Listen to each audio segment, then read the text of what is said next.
بسم اللہ الرحمن الرحیم نحمدہ ونصلی ونسلم علی رسولہ الکریم اما بعد۔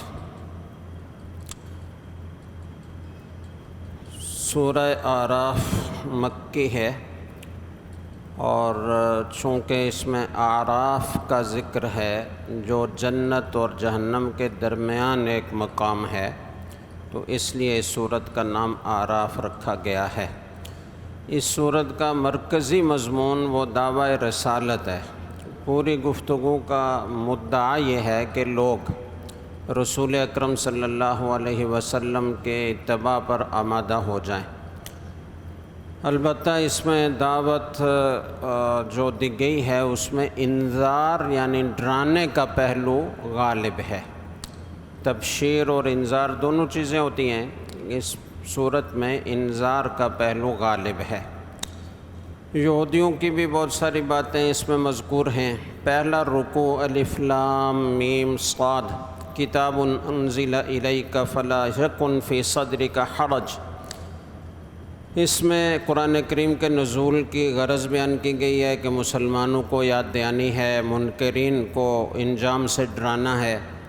دوسرا مضمون ہے کہ انسان کو اپنے وجود کی غرض و غایت سمجھنی چاہیے اور اس کے مطابق زندگی بسر کرنے کی کوشش کرنی چاہیے۔ جس ہدایت کے لیے نامہ کی ضرورت تھی زندگی شریعت کے مطابق گزارنے کے لیے وہ آ چکا ہے۔ نافرمانی کے عذاب سے ڈرایا گیا ہے اور مثال کے طور پر ان اقوام کا ذکر کیا گیا جنہوں نے نافرمانی کی اور اس کی بنا پر وہ عذاب کا شکار ہوئیں۔ قیامت کی ہولناکیوں کا بھی ذکر کیا گیا ہے اور اس سے بھی ڈرایا گیا ہے۔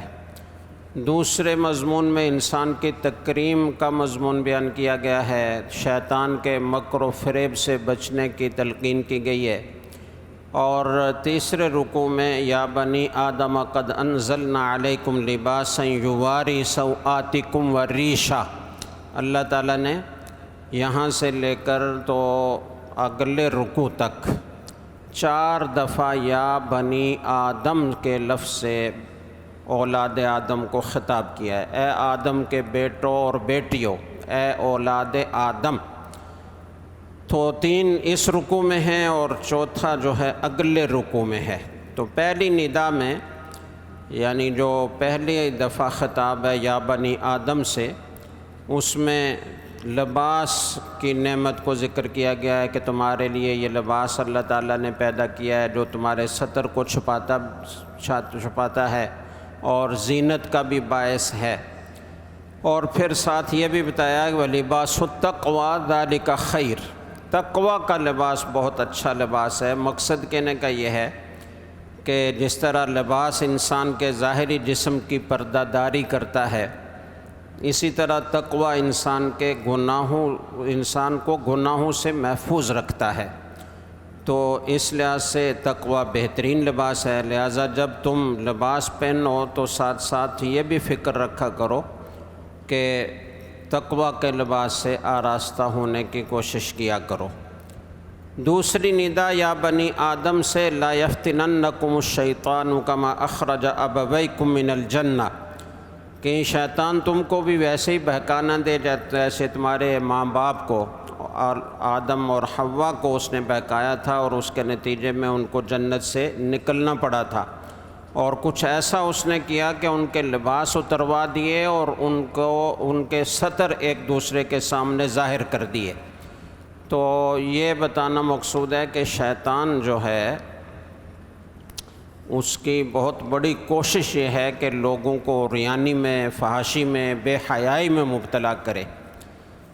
تیسری ندا میں یا بنی آدم خذوا زینتکم عند کل مسجد وکلوا واشربوا ولا تسرفوا انہ لا یحب المسرفین، ذکر کیا گیا ہے کہ جب تم مسجد آؤ تو مناسب لباس کا سامان کر کے آؤ۔ جو لباس آدمی پہن کر کسی معزز مجلس میں جانا پسند نہیں کرتا، وہ لباس پہن کر مسجد میں آنا اور نماز پڑھنا بھی مکروہ ہے۔ اچھا لباس، صاف ستھرا لباس پہن کر مسجد آنا چاہیے۔ کھاؤ پیو، فضول خرچی مت کرو، اللہ تعالیٰ فضول خرچی کرنے والوں کو پسند نہیں کرتا۔ چوتھے رکوع میں جائز زینت کے بارے میں کہا گیا ہے کہ کون ہے جو اس کو حرام کر سکتا ہے۔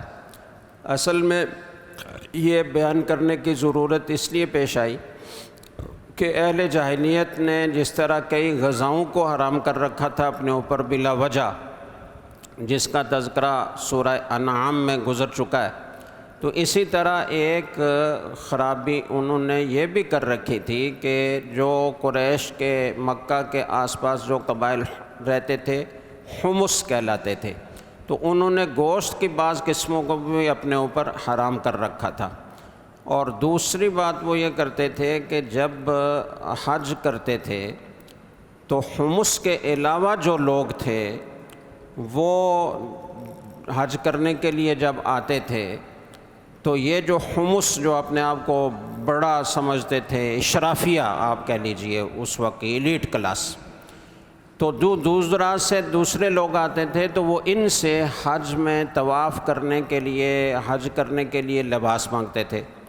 اگر ان کے پاس لباس ہوتا ان کو دیتے، جس کو ملتا مل جاتا، جس کو نہیں ملتا نہیں ملتا، تو جن کو لباس ان کے پاس سے نہیں ملتا تھا تو وہ ننگے ہو کر طواف کرتے تھے، اور یہ کہتے تھے کہ جن کپڑوں میں ہم گناہ کرتے ہیں، اللہ کی نافرمانی کرتے ہیں، تو وہ پہن کر ہم بیت اللہ کا طواف کیسے کر سکتے ہیں؟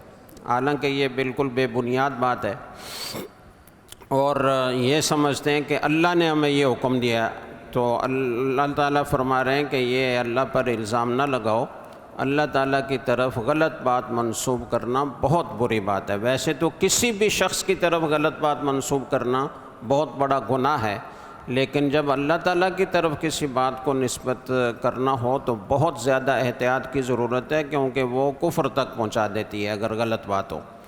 چوتھی ندا جو ہے وہ تصدیق و تکذیب کے نتیجے کے وہ بیان کر رہی ہے۔ یا بنی آدم اما یأتینکم رسل منکم یقصون علیکم آیاتی، میری آیات پڑھ کر سنانے کے لیے رسول تمہارے پاس آتے رہے ہیں، آتے رہیں گے، تو جو لوگ تقوی اختیار کریں گے، اپنی اصلاح کریں گے، ان پر کوئی خوف نہیں ہوگا، کوئی غم نہیں ہوگا، اور جو تکذیب کرنے والے ہوں گے، تکبر کرنے والے ہوں گے، وہ ہمیشہ کی جہنم میں جائیں گے۔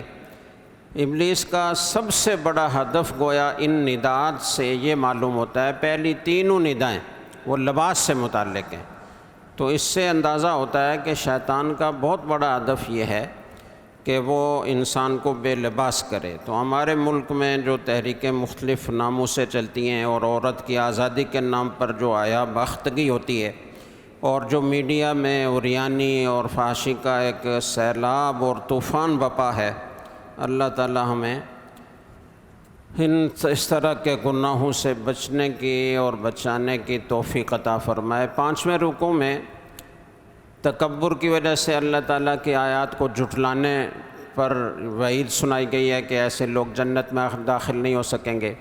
اہل جنت اور اہل جہنم کا آپس میں مکالمہ بیان کیا گیا کہ وہ ایک دوسرے سے باتیں کریں گے۔ اہل جنت یہ کہیں گے کہ ہم نے اپنے رب کے وعدے کو سچا پایا ہے، تو تم بتاؤ تم نے بھی اپنے رب کے وعدے کو سچا پایا؟ تو وہ کہیں گے ہاں، لیکن درمیان میں آڑ حائل ہو جائے گی اور ان پر لعنت کی جائے گی۔ اصحاب اعراف جو جنت اور دوزخ کے درمیان ہیں، ان کے درمیان اور اہل جنت کے درمیان بھی مکالمہ ہے، اس کا ذکر ہے۔ اصحاب اعراف کہیں گے کہ تم پر سلامتی ہو، اور جب اہل نار کی طرف یعنی اہل جہنم کی طرف دیکھیں گے تو کہیں گے ربنا لا تجعلنا مع القوم الظالمین، ان ظالموں کے ساتھ ہمیں نہیں کرنا۔ تو اس طریقے سے اصحاب اعراف کا اور اہل جنت اہل جہنم کا مکالمہ ہے۔ اگلے رکوع میں وَنَادَى أَصْحَابُ الْأَعْرَافِ رِجَالًا يَعْرِفُونَهُمْ بِسِيمَاهُمْ، اس میں بھی اہل جنت اور اہل جنت کے درمیان، جہنم کے درمیان، اور اصحاب اعراف اور جنتیوں کے درمیان، جہنمیوں کے درمیان مکالمے کا ذکر ہے۔ دونوں ایک دوسرے سے باتیں کریں گے، اور جو ما اغنا عنکم جمعکم وما کنتم تستکبرون، اصحاب اعراف جو ہیں وہ جہنمیوں سے کہیں گے کہ دیکھو تم نے جو کچھ اپنا جتھا جمع کر رکھا تھا، جو مال و دولت جمع پونجی جمع کر رکھی تھی، اس نے بھی تمہیں کوئی فائدہ نہیں پہنچایا، اور جن لوگوں کو تم بڑا سمجھتے تھے، اپنا لیڈر مانتے تھے اور ان کا اتباع کرتے تھے، جو کچھ وہ کہتے تھے ویسے تم کرتے رہے، تو دیکھو انہوں نے بھی تمہیں کوئی فائدہ نہیں پہنچایا۔ تو یہ بڑا زبردست مکالمہ ہے اور ہمیں سبق دے رہا ہے کہ ہم بلا سوچے سمجھے کسی کے پیچھے نہ لگ جائیں، سوچیں کہ حق کیا ہے، باطل کیا ہے، اپنی سیاسی وابستگیاں یا اپنی قومی اور قبیلے کا تعلق ہونے کی وجہ سے، اس کی عصبیت کی وجہ سے کسی باطل کو پروموٹ کرنا، اس کا ساتھ دینا، حق سے انکار کرنا، یہ بری بات ہے اور یہ جہنمیوں کی صفت ہے۔ 7ویں رکوع میں اللہ تعالیٰ نے توحید کے دلائل بیان فرمائے ہیں۔ ایک دلیل تو زمین اور آسمان کی تخلیق ہے۔ دیکھیں 6 دن میں اللہ تعالیٰ نے زمین اور آسمان کو بنایا، فی 6 ایام، اور بغیر ستونوں کے 7 آسمان طے بطے کھڑے ہیں۔ اور یہ اس وقت کا واقعہ ظاہر ہے کہ جب سورج ابھی اس کے طلوع اور غروب کا سلسلہ نہیں تھا، تو لہٰذا جس کو ہم دن سمجھتے ہیں یہ دن مراد نہیں ہے، بظاہر اس وقت دن کے شمار کا کوئی اور معیار ہوگا، تو اس کے اعتبار سے اللہ تعالیٰ فرما رہے ہیں کہ 6 دن میں پیدا کیا۔ اس کی حقیقت، اس کی مقدار حقیقی وہ اللہ تعالیٰ ہی کو معلوم ہے، لیکن سبق جو دیا جا رہا ہے وہ یہ ہے کہ اللہ تعالیٰ کو تو یہ قدرت تھی کہ اللہ پلک جھپکنے کے سے بھی پہلے پوری کائنات کو بنا دیتے، لیکن اللہ تعالیٰ نے تدریج کا طریقہ اختیار کیا، آسمانوں اور زمینوں کو 6 دن میں بنایا۔ تو یہ سبق دینا چاہتے ہیں کہ انسان کو بھی اپنے امور میں جلد بازی کی بجائے اطمینان اور وقار کا طریقہ اختیار کرنا چاہیے، اسی سے کام اچھا ہوتا ہے۔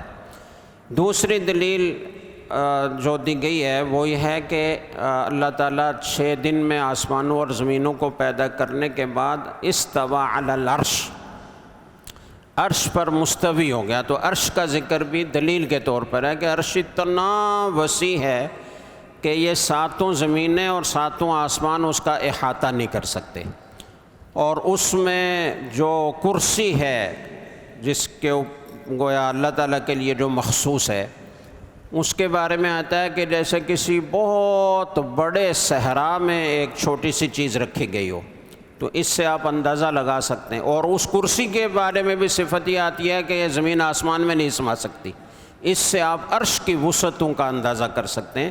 تو یہ بھی اللہ تعالیٰ نے اپنی توحید کے دلیل کے طور پر بیان کیا ہے کہ جو اتنا بڑا خالق ہے اس وہی وحدہ لا شریک اور عبادت کے لائق ہے۔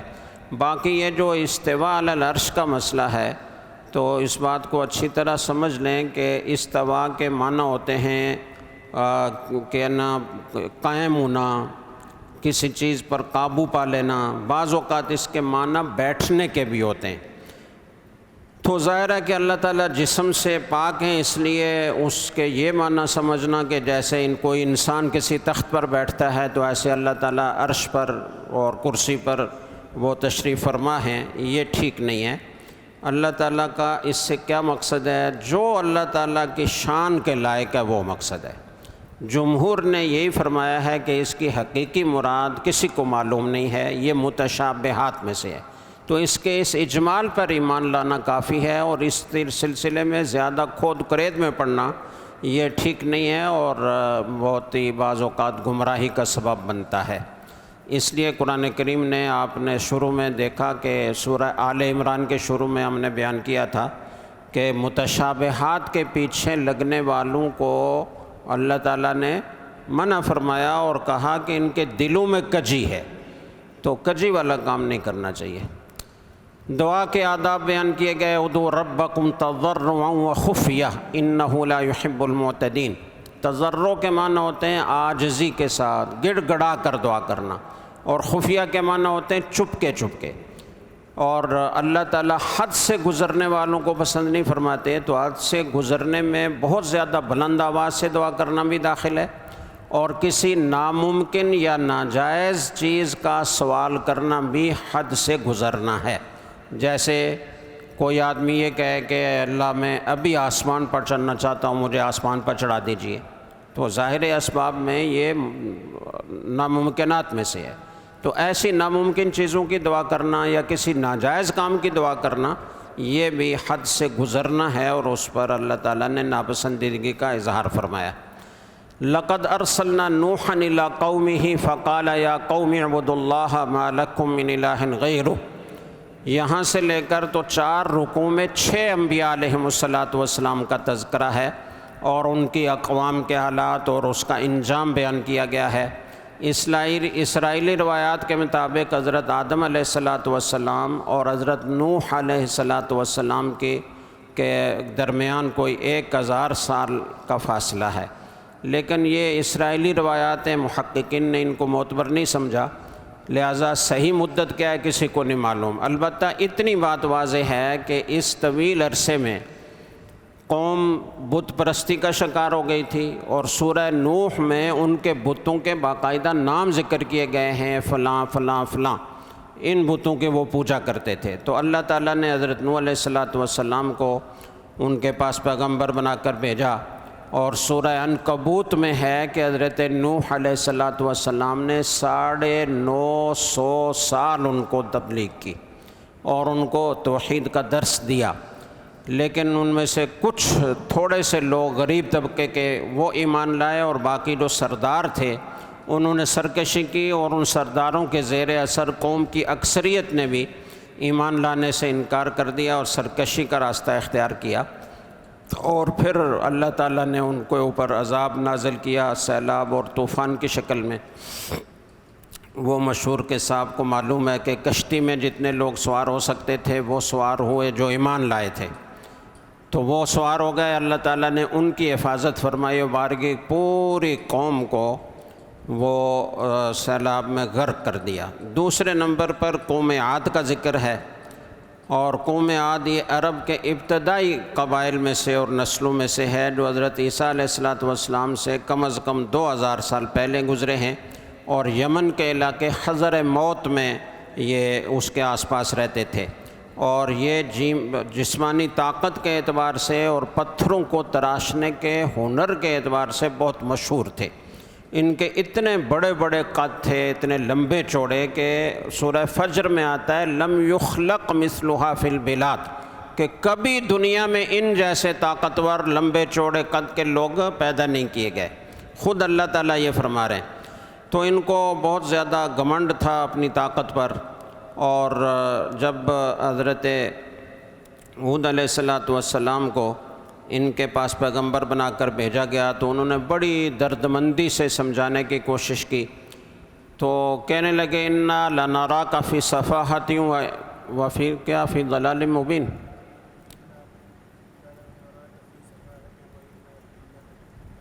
وَإِنَّا لَنَظُنُّكَ مِنَ الْكَاذِبِينَ، کہنے لگے کہ ہم تم سے دیکھ رہے ہیں کہ تم بڑے بیوقوف آدمی ہو اور ہم تو تمہیں جھوٹا خیال کرتے ہیں، ایسے گستاخ تھے۔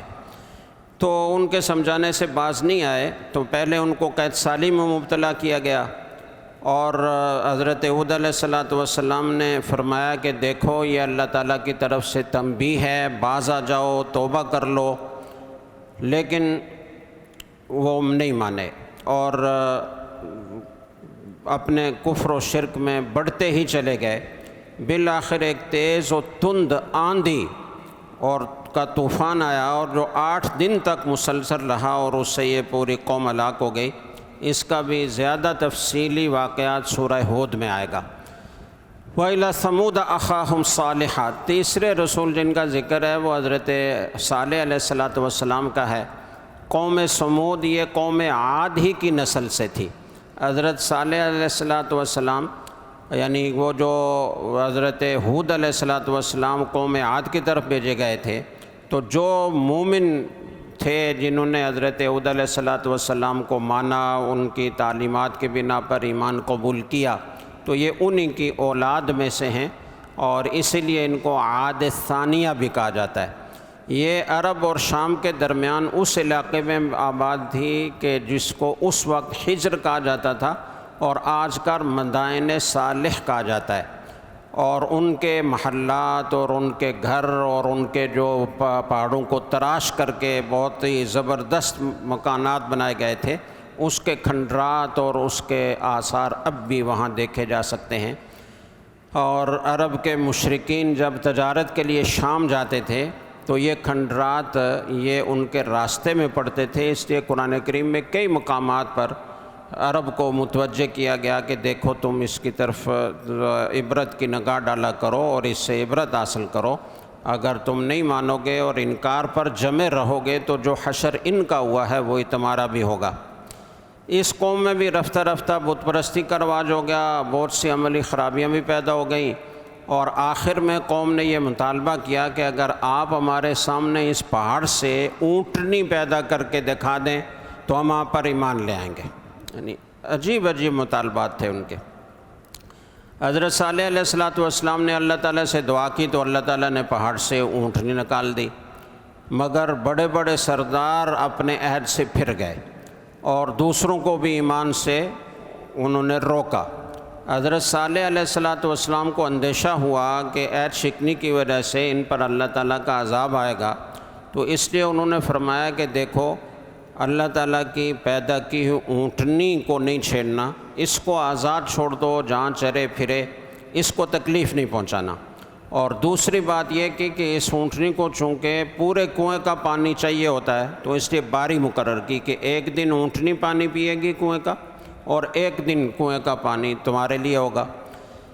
تو یہ جناب اس طرح حضرت صالح علیہ السلام نے ان کو عذاب سے بچانے کے لیے یہ تلقین کی، لیکن وہ نہیں مانے، اور میں سے بعض لوگوں نے اونٹنی کو قتل کرنے کا ارادہ کیا اور بالآخر قزار نامی ایک شخص نے اونٹنی کو ہلاک کر دیا۔ حضرت صالح علیہ السلام نے ان کو یہ فرمایا کہ دیکھو اب 3 دن ہیں تمہارے پاس، 3 دن کے بعد تم ہلاک کر دیے جاؤ گے، اور ان 3 دنوں میں تبدیلیاں آئیں گی، تمہارے چہرے بدلیں گے۔ پہلے دن تمہارے چہرے کا رنگ پیلا ہوگا، دوسرے دن تمہارے چہرے کا رنگ سرخ ہوگا، تیسرے دن تمہارے چہرے کا رنگ کالا ہو جائے گا، اور اس کے بعد پھر عذاب سے تم ہلاک کر دیے جاؤ گے۔ جیسے حضرت صالح علیہ السلام نے فرمایا تھا ویسے ہی ہوا، لیکن ان کو کوئی توبہ کی توفیق نہیں ہوئی، اور اسی حالت میں پھر ایک شدید زلزلہ آیا اور آسمان سے ایک ہیبت ناک چیخ آئی اور اس سے یہ سب لوگ ہلاک کر دیے گئے۔ اور ان کا بھی تفصیلی ذکر سورہ ہود میں اور دیگر کئی صورتوں میں آیا ہے، کسی جگہ مفصل کسی جگہ مختصر۔ حضرت لوط علیہ السلام اور ان کی قوم، حضرت لوط علیہ السلام حضرت ابراہیم علیہ السلام کے بھتیجے تھے۔ حضرت ابراہیم کا اصل وطن عراق تھا، حضرت لوط علیہ السلام بھی وہیں پیدا ہوئے تھے، اور پھر جب حضرت ابراہیم علیہ السلام نے وہاں سے ہجرت کی تو حضرت لوط علیہ السلام نے بھی ان کے ساتھ ہجرت کی، اور بعد میں حضرت ابراہیم علیہ السلام نے فلسطین کو اپنا وطن بنا لیا، اور حضرت لوط علیہ السلام کو اللہ تعالیٰ نے اردن کے شہر صدوم کے لوگوں کی طرف رسول بنا کر بھیجا۔ یہ ایک مرکزی شہر تھا اور اس کے مضافات میں کئی ساری آبادیاں تھیں۔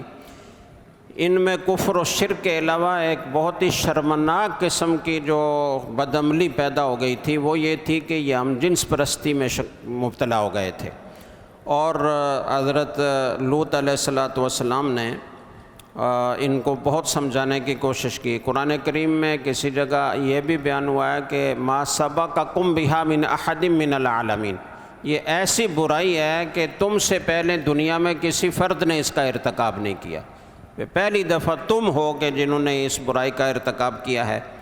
خیر سمجھایا، اللہ کے عذاب سے ڈرایا، لیکن یہ لوگ اپنی خباثت سے باز نہیں آئے۔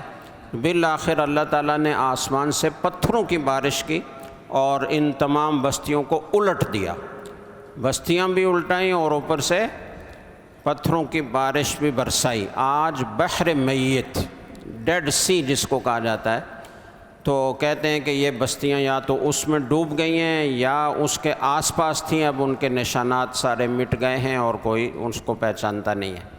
حضرت لوط علیہ السلام کا اس قوم سے نسبی تعلق نہیں تھا، پھر بھی اس آیت میں انہیں یہ کہا گیا کہ حضرت لوط علیہ السلام کی قوم، تو اس کی بنا یہ ہے کہ وہ امت تھی جس کی طرف ان کو بھیجا گیا تھا، تو لہٰذا حضرت لوط علیہ السلام کی قوم اس کو کہہ دیا گیا۔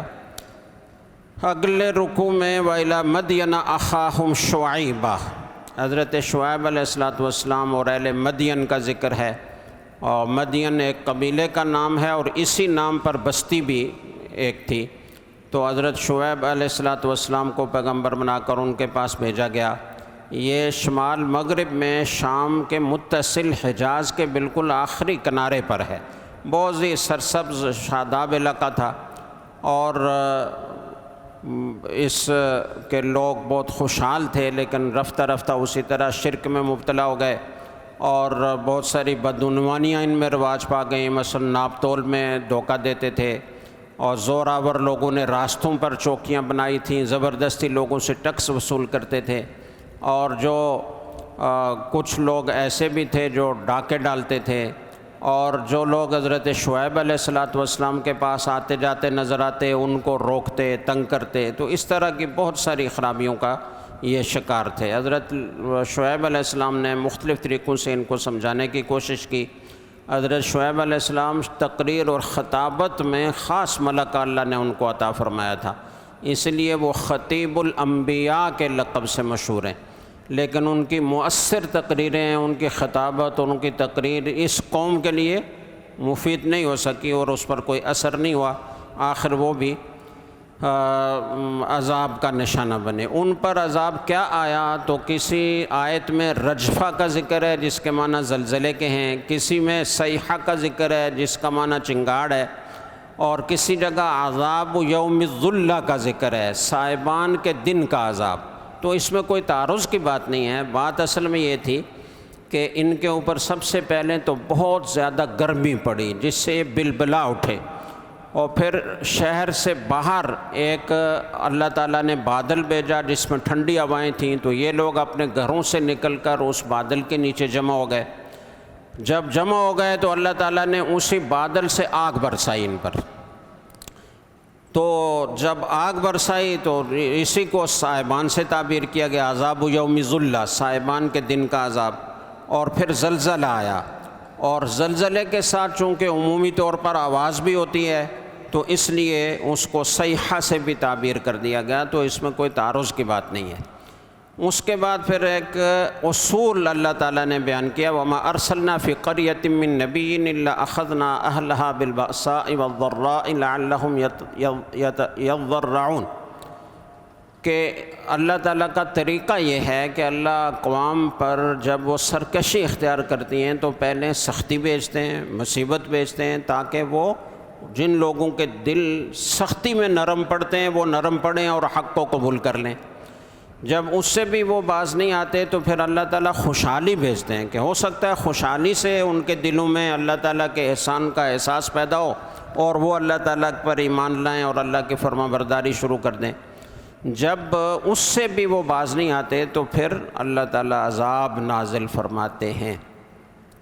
اہل مکہ کو تنبیہ ہے، افامن اہل القریٰ ان یأتیہم بأسنا بیاتا وہم نائمون، کہ کیا یہ بستی والے لوگ اس سے مامون ہو گئے کہ اللہ تعالیٰ کا عذاب آئے اس حال میں کہ وہ سو رہے ہوں رات کو۔ افامن اہل القریٰ ان یأتیہم بأسنا ضحی وہم یلعبون، کیا اس سے مامون ہو گئے، بے خوف ہو گئے کہ اللہ کا عذاب صبح کے وقت میں آئے جب وہ کھیل کود میں مشغول ہوں؟ تو اللہ تعالیٰ نے اہل مکہ کو تنبیہ کیا، اور اصل بات یہ ہے کہ صرف اہل مکہ کے لیے تنبیہ نہیں ہے بلکہ ہر وہ شخص جو کسی گناہ، بدعملی، ظلم، زیادتی میں مشغول ہے تو اسے ان آیات کا ہر وقت دھیان رکھنا چاہیے کہ کہیں اللہ تعالیٰ کا عذاب نہ آ جائے۔ اولم یہد للذین یرثون الارض من بعد اہلہا، اس میں سابقہ قوموں کے انجام کو بیان کر کے اس سے عبرت حاصل کرنے کی ترغیب دی گئی ہے۔ پھر آگے تفصیل سے حضرت موسیٰ علیہ السلام اور فرعون کے درمیان جو واقعات پیش آئے، 103 نمبر آیت سے لے کر 162 نمبر آیت تک وہ پوری تفصیلات ذکر کی گئی ہیں۔ میں بہت ہی مختصر چیدہ باتیں آپ کے سامنے عرض کرتا ہوں اور تھوڑی دیر میں ختم کرتا ہوں۔ پہلا مکالمہ جو ہوا ہے، موسیٰ علیہ السلام نے رسالت کا اعلان کیا اور فرعون کو حق کی دعوت دی۔ اس سے پہلے آپ یہ بات سمجھ جائیں کہ حضرت یوسف علیہ السلام کا قصہ تو مشہور و معروف ہے، آپ کو پتہ ہے۔ جب وہ مصر کے وزیر خزانہ بن گئے تو انہوں نے اپنے والدین کو اور بھائیوں کو بھی وہیں بلا لیا، اور یہ پھر وہیں آباد ہو گئے، پھر ان کی کافی نسل بڑی تعداد ہو گئی ان کی۔ لیکن حضرت یوسف علیہ السلام کی وفات کے بعد رفتہ رفتہ مصر کے بادشاہوں نے ان کو اپنا غلام سمجھنا شروع کر دیا، اور ان پر ظلم و ستم ڈالنا شروع کر دیا۔ تو حضرت موسیٰ علیہ السلام کو جو مصر کے بادشاہ ہوتے تھے، ہر بادشاہ کو فرعون کہا جاتا تھا، لیکن یہ اس کا لقب ہوتا تھا، اصل نام ان کا کوئی اور ہوتا تھا۔ تو موسیٰ علیہ السلام جس فرعون کے پاس آئے تھے، رسول بنا کر بھیجے گئے تھے، تو اس کا نام جدید تحقیق کے مطابق من فتح تھا۔ تو پہلا مکالمہ اس کے ساتھ یہ ہوا کہ آپ نے رسالت کا اعلان کیا، اسے حق کی دعوت دی اور کہا کہ بنی اسرائیل کو میرے ساتھ بھیج دو، یعنی یہ چونکہ یہاں ظلم و ستم کا شکار ہیں تو میں ان کو مصر سے لے کر تو کسی دوسری جگہ جاتا ہوں، فلسطین ارض مقدس کی طرف جانا چاہتے تھے۔ فرعون نے کہا کہ کوئی معجزہ دکھاؤ اگر تم سچے ہو۔ تو حضرت موسیٰ علیہ السلام نے 2 معجزات ایک دم دکھا دیے۔ ایک تو جو لاٹھی ہاتھ میں تھی اسے ڈالا تو وہ بہت بڑا اژدہا بن گیا، وَنَزَعَ يَدَهُ آگے فَإِذَا هِيَ بَيْضَاءُ لِلنَّاظِرِينَ، تو اپنا ہاتھ ایسے سامنے کیا گریبان سے نکال کر تو وہ بہت ہی جگمگا اٹھا اور سارے دیکھنے والوں کو اس کی چمک دمک نظر آئی۔ تو یہ 2 معجزات حضرت موسیٰ علیہ السلام نے اس کو دکھائے۔ اس دور میں چونکہ جادوگروں کا بڑا چرچا تھا تو اس لیے اللہ تعالیٰ نے معجزات بھی ایسے عطا کیے کہ جو جادوگروں کو بھی عاجز کر دیں، اور ہر کس و ناکس پر آپ کی نبوت اور حق واضح ہو جائے۔ لیکن قال الملأ من قوم فرعون ان هذا لساحر علیم، جو سردار تھے فرعون کے قوم کے، انہوں نے فرعون سے کہا کہ یہ تو جادوگر ہے، یہ تو اس نے جادو کیا ہوا ہے۔ تو چنانچہ پھر ان کا مشورہ ہوا، اور مشورے سے پوری سلطنت فرعونیہ سے جادوگروں کو اکٹھا کیا گیا کہ موسیٰ علیہ السلام کا مقابلہ کر کے ان کو شکست دیں۔ اور وہ آئے، انہوں نے اپنی لاٹھیاں اور رسیاں پھینکیں تو وہ بھی سانپ بن گئے۔ لیکن پھر جب حضرت موسیٰ علیہ السلام نے اپنی لاٹھی پھینکی تو وہ اتنا بڑا اژدہا بن گیا کہ ان سب کو نگلنے لگا، اور اس طریقے سے اللہ تعالیٰ نے حضرت موسیٰ علیہ السلام کو جادوگروں کے مقابلے میں فتح عطا فرمائی۔ اور جو جادوگر تھے وہ چونکہ جادو کی انتہا کو سمجھتے تھے، اس لیے وہ سمجھ گئے کہ یہ جادو نہیں ہو سکتا، بہت بڑے جادوگر تھے، فن کے ماہر تھے، تو اس لیے اللہ تعالیٰ نے ان کو ہدایت دی اور ان پر حق واضح ہو گیا۔ تو بے ساختہ وہ سجدے میں گر گئے اور کہا کہ آمنا برب العالمین، رب موسیٰ و ہارون، ہم رب العالمین پر ایمان لے آئے، رب موسیٰ اور رب ہارون پر ایمان لے آئے۔ فرعون نے دھمکیاں دینا شروع کر دیں، تم کیسے لوگ ہو، میری اجازت کے بغیر تم اس طرح کر سکتے ہو، ایمان قبول کر سکتے ہو؟